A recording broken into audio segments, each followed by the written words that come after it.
Do we know anything about the identity of this young man who rushed in? He appears to be just someone who wanted to, garland the Prime Minister. Seems like a fan of the Prime Minister. Anything you're hearing about him?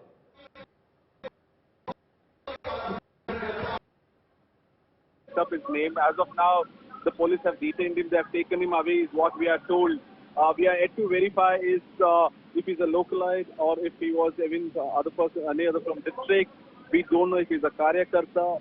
It seems like on the face of it, he was just a fan for the Prime Minister. He tried to be over enthusiastic and move away from the barricade, try to jump the barricade, come with a garland. He was wearing a red t-shirt when he jumped the barricade as well. Then immediately we see the SPG take him away as well as the local police, and immediately then he's moved away from the barricade and the convoy. We have seen away from the barricade and the convoy. We have seen Prime Minister unusually stand on the footboard all along the roadshow. This was supposed to be a roadshow for 15 minutes but went on till 45 minutes because the Prime Minister, since the departure from the airport terminal in Hubballi, has travelled on the footboard all throughout the venue here in near the railway ground, Railway Maidan in Hubballi. So what was supposed to be a 15 minutes, even the police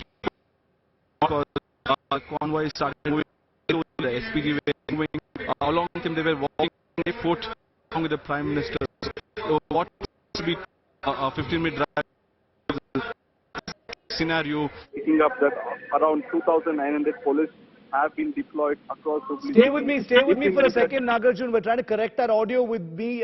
SP Vaid, former Director General of Police of Jammu and Kashmir, is with me live on the phone line for a perspective on this. Vaid Saab, thank you very much for being with us. I don't know if you're able to see these images, sir.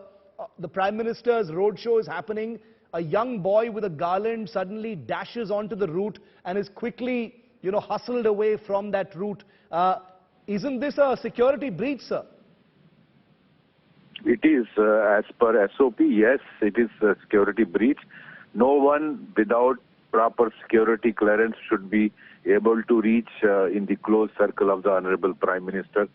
That too in a situation like what you see on a road show, where you have a crowd of all kind of people.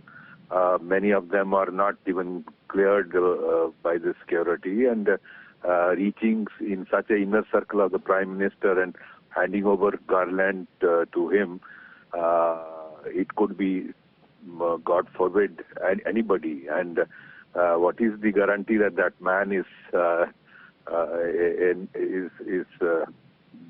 not somebody who could harm the Prime Minister? So I think the outer ring of the Prime Minister, which is by the local police, the district police, should not have allowed such a close access to the person, to the Prime Minister. And we have, SPG is also in the close circle of the Prime Minister.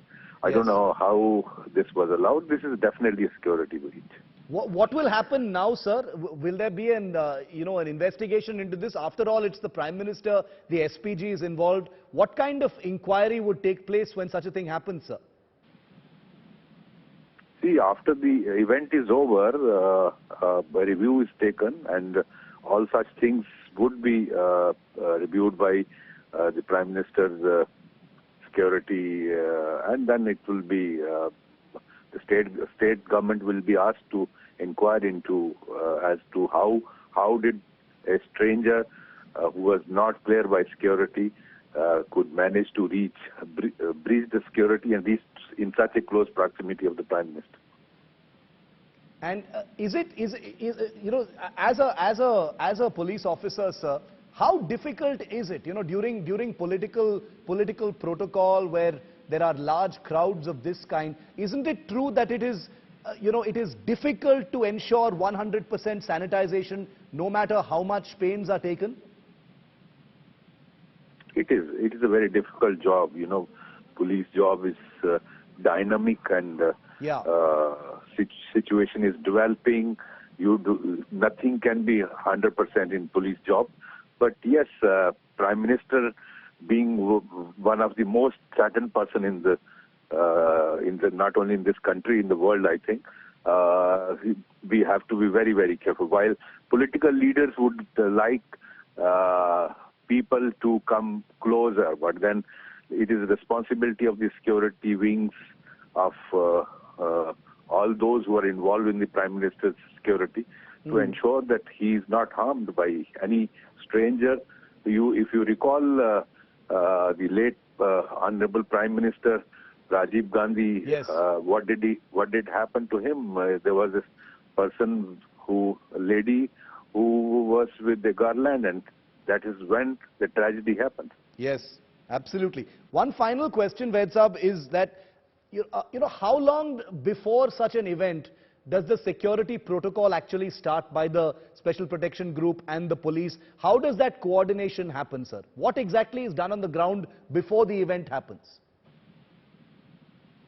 See, so a series of meetings happen before actually the event happens. Then even dress rehearsals is done. Very close coordination between different units involved in the security, including the state security, CID, intelligence, intelligence bureau, and SPG. All are involved. Thank you very much, Vaid Sahab, for joining us live on this story. Kuldeep Hora, former DGP of Jammu and Kashmir, also with us on the phone line on this. Kuldeep ji, what are you making of this? This appears to be a pretty clear security breach, sir. Absolutely, Mr. Vaid has explained it well. Yes.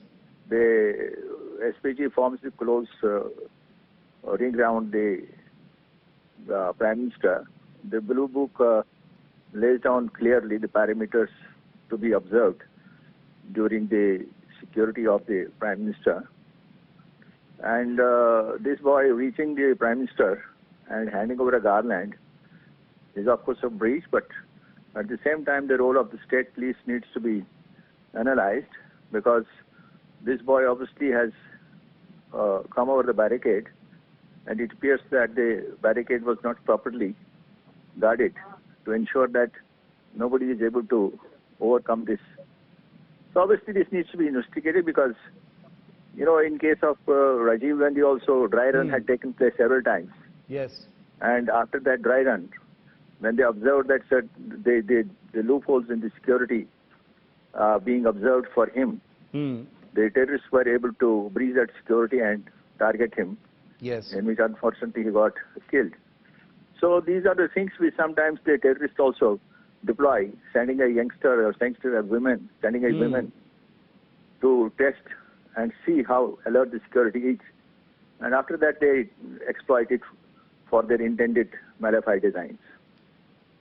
Kuldeep ji, I don't want to get into any finger pointing, because, one understands this is an extremely complicated and dynamic, role that is played by the police as well as the SPG. But who does the onus lie on when an inquiry happens for something like this? Where does the onus rest, sir? Well, it is absolutely with the state police primarily.